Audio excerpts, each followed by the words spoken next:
ya está bien que esto puede ser una discusión interna y lo uso de disparador de una empresa, digamos, estoy hablando del audio que escuchábamos de Esmeralda, era Esmeralda Mitre, esto es lo que quiero decir por si alguien no fue ayer en Sobredosis de TV con La Negra y con Juan Di Natale. ¿Es simplemente esto, digamos, o se puede utilizar, no es muy sólido desde el punto de vista de la evidencia, pero se puede utilizar como un síntoma de algo que le pasó a mucha gente durante el gobierno del expresidente?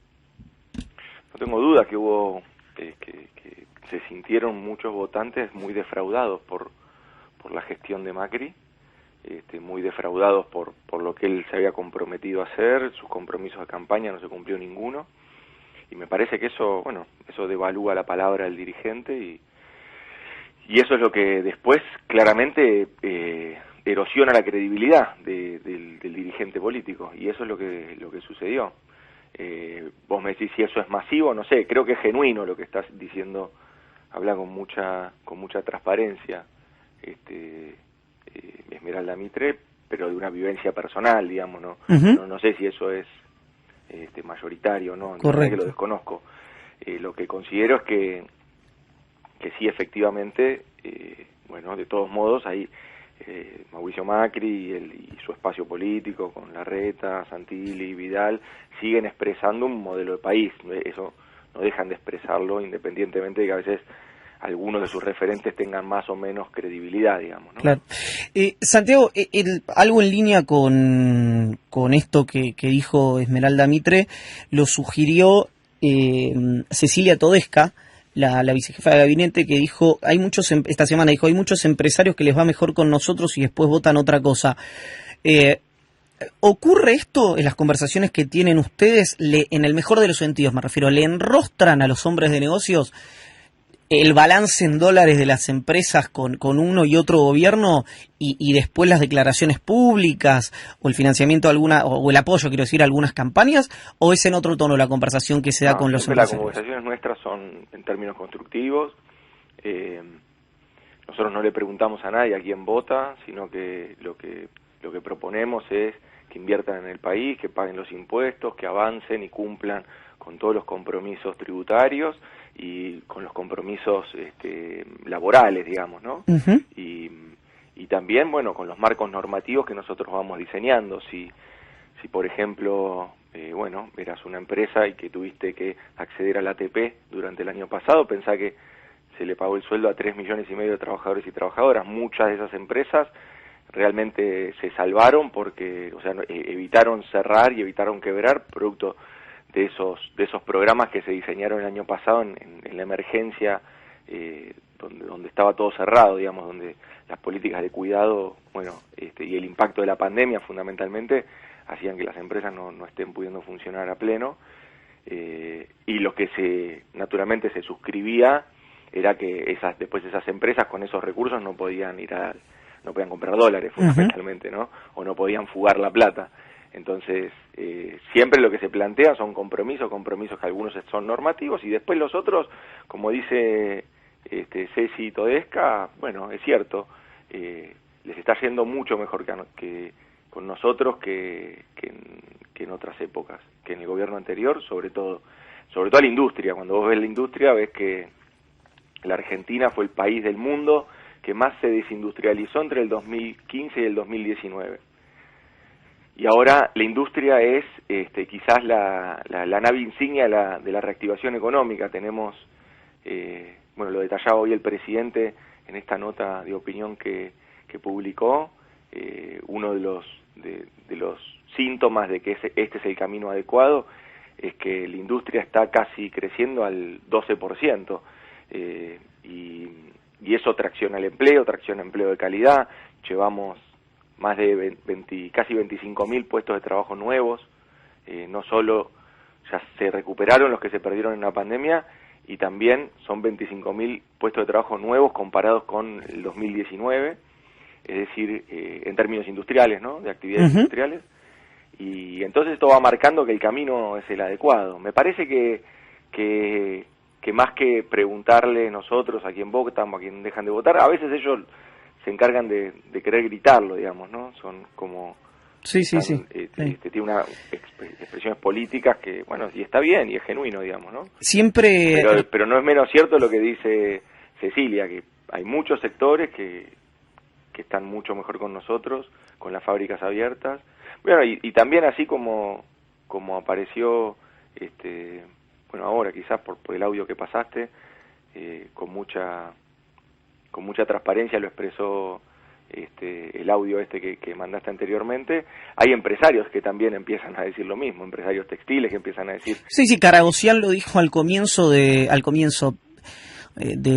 gobierno de Alberto, de ustedes, lo dijo también en este programa, que había sido un entusiasta acompañante en su momento de la campaña de Macri en el año 2015. Por eso, y después fíjate que el saldo es que tuvo que cerrar, de las 7 plantas que tiene, tuvo que cerrar 2, y tenía a la mitad de funcionamiento al resto. Palabras claro. de él, ¿eh? Sí, totalmente.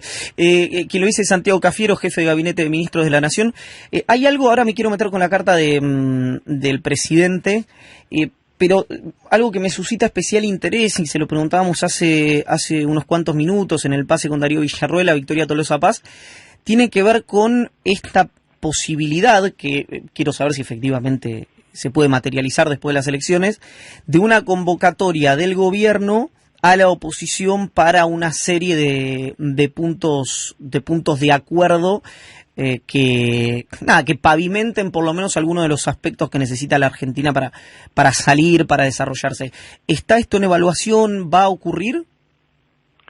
El presidente y nuestro espacio político nunca renunció al diálogo institucional y nunca renunció al diálogo político. De hecho, lo hemos ejercido.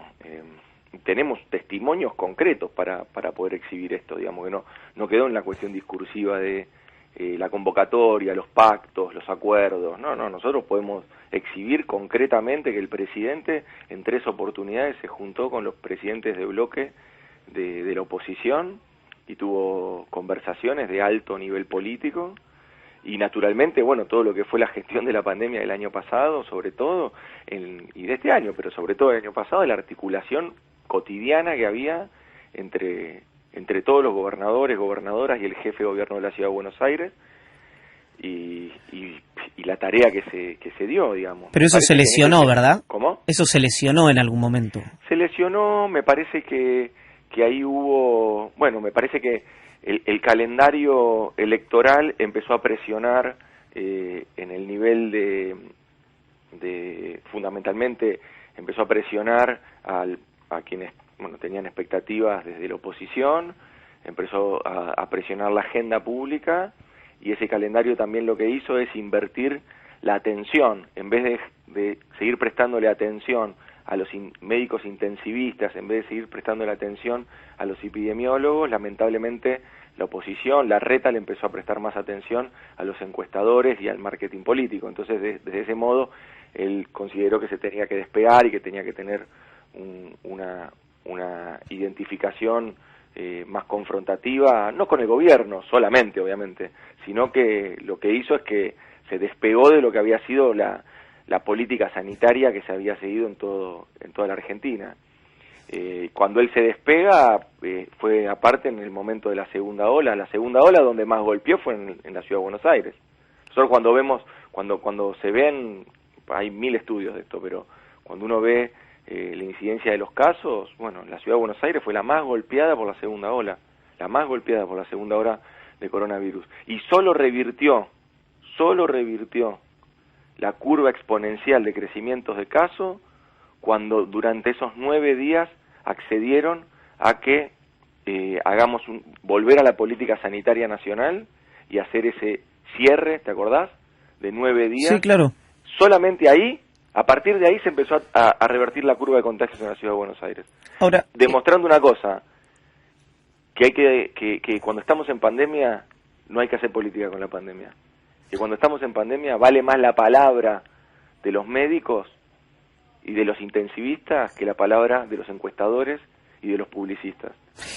Santiago, cuando amanecimos hoy, hubo una carta del presidente, yo me acosté temprano ayer, así que capaz fue publicada anoche, pero yo la vi a la mañana en Infobae, que hace un repaso de la situación que enfrentó el gobierno nacional desde que asumió, es decir, que tuvo, creo que dice 99 días, por ahí estoy equivocado y dice menos, pero creo recordar que dice 99 días de gestión, digamos, normal, y que a partir de esos 99 días hasta el momento, hasta el minuto que estamos conversando, fue solamente administrar la pandemia. Hace una serie, digo esto para la gente que no lo leyó, hace un recorrido en realidad por las medidas que tomó sanitarias y económicas el gobierno durante este año y medio, y concluye con algo que dijo, creo que fue Patricia Bullrich, no la cita el presidente, pero la toma como propio, como lo dijo en algún discurso, que dice, son dos modelos en pugna. Efectivamente, dice Alberto Fernández, acá hay dos modelos en pugna,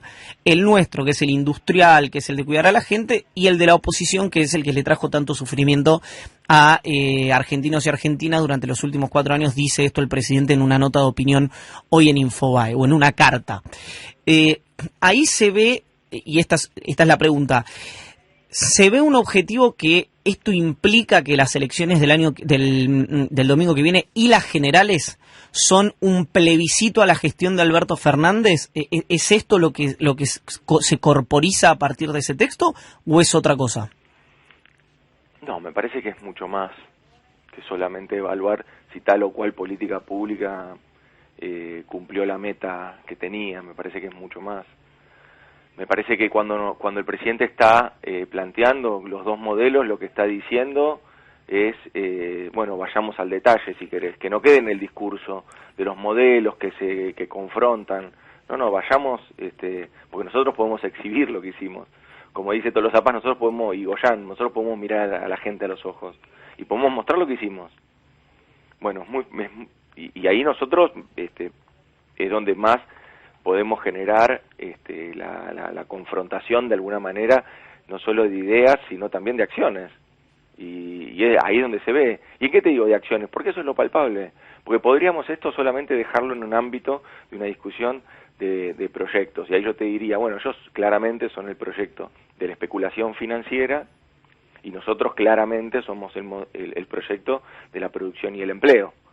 Ahora, ¿pero cómo se corporiza eso? Bueno, el modelo de especulación financiera se corporiza con el nivel de endeudamiento récord que nos dejó el gobierno anterior. El proyecto de financiarización de la economía se corporiza con las tasas de interés a las que se tenían que financiar, por ejemplo, los sectores productivos, 70, 80 puntos.